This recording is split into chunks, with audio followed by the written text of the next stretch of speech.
សូមស្វាគមន៍មកកាន់ហងមាស Flash News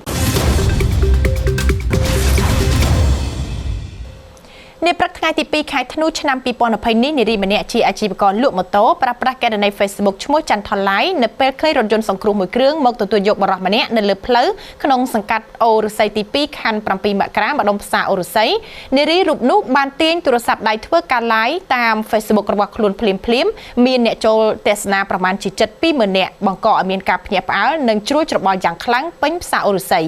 យ៉ាងណាក៏ដោយរហូតដល់ម៉ោង 10 ព្រឹកថ្ងៃដដែលនេះគឺកេរនី Facebook ច័ន្ទថឡៃបានលុបវីដេអូដែលផ្សាយផ្ទាល់ពីរថយន្តពេទ្យនោះវិញហើយនិងចេញវីដេអូមួយទៀតធ្វើការសុំទោសជាសាធារណៈផងដែរចំណែកគណៈកម្មការគ្រប់គ្រងផ្សារអូរស័យបានថ្លែងជូនដល់ប្រជាពលរដ្ឋទូទៅថានៅផ្សារអូរស័យមិនមានការឆ្លង COVID-19 ដោយជាការចុះផ្សាយនោះទេហើយវីដេអូដែលមន្ត្រីក្រសួងសុខាភិបាលចុះទៅគឺគេមកយកអ្នកក្តៅខ្លួននៅសង្កាត់ផ្សារអូរស័យទី 2 សង្ស័យឆ្លង COVID-19 តែប៉ុណ្ណោះគណៈកម្មការគ្រប់គ្រងផ្សារអូរស័យចរានចោលព័ត៌មានមួយតាមរយៈវីដេអូ share តគ្នាដែលលើកឡើងថាមានឆ្លង COVID-19 នៅក្នុងផ្សារ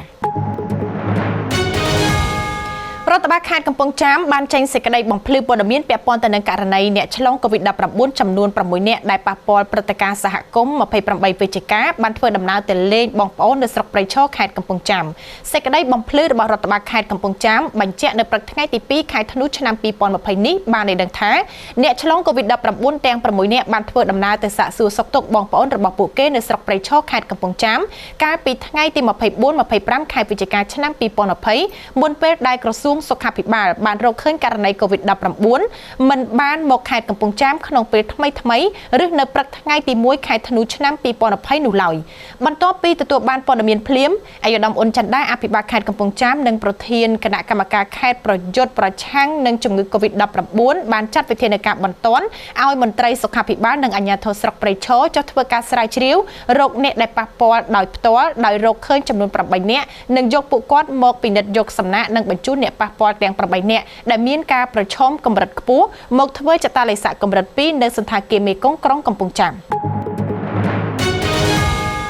បរិះម្នាក់រួមជាមួយនឹងបងប្អូន 2 នាក់ទៀតសរុបគ្នា 3 នាក់រត់ទៅប្តឹងនគរបាលប៉ុស្តិ៍កាកាប 1 ក្រោយពីយករថយន្តទៅលក់បានលុយហើយមិនទាន់បានទិញវិញឆ្លៀតនាំគ្នាទៅចូលផ្ទះម៉ាស្សាកោះជប់ស្រាប់តែចេញមកវិញបាត់លុយអស់ $5000 និងបានមកវិញលុយក្រដាសសែនខ្មៅចំនួន 6 សន្លឹកចំណែកក្រុមស្ត្រីម៉ាស្សានាំគ្នារត់គេចខ្លួនបាត់អស់កាលពីវេលាម៉ោង 12 រំលងអាធ្រាត្រចូលថ្ងៃទី 2 ខែធ្នូ ឆ្នាំ 2020 នៅផ្ទះកោះជប់ម៉ាស្សាតាមផ្លូវ 2004 ភូមិត្រពាំងលវាសង្កាត់កាកាប 1 ខណ្ឌពោធិ៍សែនជ័យរហូតដល់ព្រឹកថ្ងៃទី 2 នេះនាំគ្នាកាន់លុយក្រដាសសែនខ្មោចទៅប្តឹងសមត្ថកិច្ចជនរងគ្រោះអះអាងថាខ្លួនបាត់លុយអស់ $5000 ដោយស្នាដៃស្រីកោះជប់នោះគឺមានឈ្មោះថានួនអេងភេទប្រុសអាយុ 30 ឆ្នាំមុខរបរបើកបររថយន្តដឹកទំនិញមានទីលំនៅនៅក្នុងភូមិជ្រុំពពែលស្រុករមាសហែកខេត្តស្វាយរៀងអាជ្ញាធរខេត្តកំពង់ឆ្នាំងបានឲ្យដឹងថាករណីពលស្រាសនៅក្នុងខេត្តកំពង់ឆ្នាំងកាលពីថ្ងៃទី 28 ខែវិច្ឆិការហូតមកដល់ថ្ងៃទី 30 វិច្ឆិកា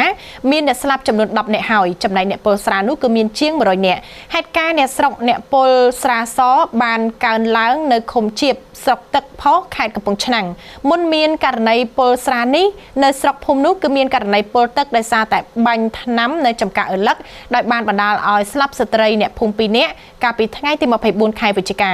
នៅពេលអ្នកភូមិទៅចូលរួមពិធីបុណ្យសពអ្នកស្លាប់នៅក្នុងហេតុការណ៍ពលថ្នាំបាញ់អឺលឹកក៏កើតឡើងពលស្រាសនេះតែម្ដងមូលហេតុនៃការពលស្រាសគឺត្រូវបានមន្ត្រីជំនាញសុខាភិបាលប្រកាសថាមកពីស្រាសនោះផលិតបិទមិនមានលក្ខណៈត្រឹមត្រូវហើយមានជាតិមេតាណុលខ្ពស់បង្កគ្រោះថ្នាក់ទៅដល់សុខភាពកាលពីថ្ងៃទី 1 ខែធ្នូអាជ្ញាធរស្រុកទឹកផុសនិងស្រុកបរិបូរបានដឹកនាំកម្លាំងចម្រុះសហការជាមួយអាជ្ញាធរឃុំចុះពិនិត្យទីតាំងផលិតស្រាសគ្មានច្បាប់នៅក្នុងឃុំចកឃុំឆ្នុកទ្រូស្រុកបរិបូរនិងនៅក្នុងឃុំក្តល់សែនជ័យស្រុកទឹកផុសនៅក្នុងនោះអាជ្ញាធរសមត្ថកិច្ចចម្រុះបានណែនាំឲ្យអ្នកលក់និងអ្នកផលិតស្រាសធ្វើកិច្ចសន្យាដោយបិទសិប្បកម្មផលិតស្រាសព្រមទាំងដកហូតបានស្រាចំនួន 24 កានស្មើនឹង 720 លីត្រនៅស្រុកបរិបូរនិងនៅស្រុកទឹកផុសអាជ្ញាធរសមត្ថកិច្ចចម្រុះបានបិទសិប្បកម្មផលិតស្រាសចំនួន 7 កន្លែងនិងប្រមូលដកហូតស្រាស្រាថ្នាំតាមតូបលក់នៅក្នុងឃុំក្តល់សែនជ័យចំនួន 2 កន្លែងជន ជនសង្ស័យ3នាក់ដែលជាតែកងរថយន្តដឹកស៊ីម៉ងរបស់ក្រុមហ៊ុន Sihu Hoi Group ត្រូវបានតំណាងក្រុមហ៊ុនចាប់ប្រគល់ឲ្យសមត្ថកិច្ចនគរបាលខណ្ឌដង្កោក្រោយពីដឹងថាជនសង្ស័យទាំង3រូបនោះបានលួចស៊ីម៉ងរបស់ខ្លួនយកទៅលក់ទៅឲ្យក្រុមហ៊ុនផ្សេងតាំងពីឆ្នាំ2018ក្រុមហ៊ុនវិយតម្លៃថាការបាត់បង់ស៊ីម៉ងជាង198តោនគិតជាទឹកប្រាក់សរុបចំនួន$75,000ករណីខាត់ខ្លួននេះកាលពីថ្ងៃទី1ខែធ្នូឆ្នាំ2020វេលាម៉ោង6:00នាទីល្ងាចត្រង់ចំណុចក្រុមហ៊ុន Sihu Hoi Group ស្ថិតនៅក្នុងភូមិសម្បួរសង្កាត់ដង្កោខណ្ឌដង្កោជនសង្ស័យដែលសមត្ថកិច្ចខាត់ខ្លួនបានទី1មានឈ្មោះថាហយហាញភេទប្រុសអាយុ39ឆ្នាំមុខរបរបើករថយន្តស្នាក់នៅផ្ទះជួលភូមិសម្បួរសង្កាត់ដង្កោខណ្ឌដង្កោទី2មានឈ្មោះថាអលអូនភេទប្រុសអាយុ39ឆ្នាំមុខរបរបើករថយន្តទីលំនៅនៅភូមិកណ្ដាលឃុំលំហាចស្រុកអង្គស្នួរខេត្តកណ្ដាលទី3មានឈ្មោះថាហយបញ្ញាភេទប្រុសអាយុ33ឆ្នាំមុខរបរបើកបររថយន្តមានទីលំនៅនៅភូមិអង្គដូនពឹសឃុំទឹកល្អក់ស្រុកកងពិសីខេត្តកំពង់ស្ពឺជនសង្ស័យទាំង3នាក់គឺត្រូវបានសមត្ថកិច្ចខណ្ឌដង្កោកសាងសំណុំរឿងបញ្ជូនទៅកាន់សាលាដំបងរាជធានីភ្នំពេញដើម្បីចាត់ការទៅតាមនីតិវិធីក្រសួងសាធារណការនិងដឹកជញ្ជូនបានប្រកាសផ្អាកដំណើរការបណ្ដុះបណ្ដាលនៅតាមសាលារៀនបង្រៀនបើកបរយានយន្តនិងប្រឡងយកប័ណ្ណបើកបរយានយន្តជាបណ្ដោះអាសន្នរយៈពេល15ថ្ងៃដើម្បីចូលរួមទប់ស្កាត់ការរីករាលដាលនៃជំងឺ Covid-19 សេចក្តីជូនដំណឹងរបស់ក្រសួងសាធារណការនិងដឹកជញ្ជូននៅថ្ងៃទី2ខែធ្នូនេះបានបញ្ជាក់ថាការផ្អាកដំណើរការជាបណ្ដោះអាសន្ននេះគឺយោងតាមអនុសាសន៍ដ៏ខ្ពង់ខ្ពស់របស់ប្រមុខរាជរដ្ឋាភិបាលកម្ពុជាកាលពីថ្ងៃទី30វិច្ឆិកាឆ្នាំ2020ដើម្បីចូលរួមចំណែកនៅក្នុងការទប់ស្កាត់ការរីករាលដាលនៃជំងឺ Covid-19 នៅក្នុងសហគមន៍